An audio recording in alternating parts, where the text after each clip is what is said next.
hurricane season runs from June 1 through November 30. It normally peaks between August and October. Be prepared.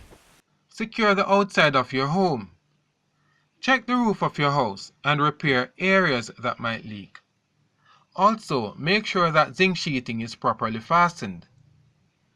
Trim all large trees within 10 feet of your house.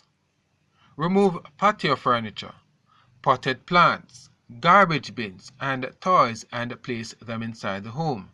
The wind can turn them into missiles. Cover windows with storm shutters. If you don't have storm shutters, use plyboard to cover windows and glass doors.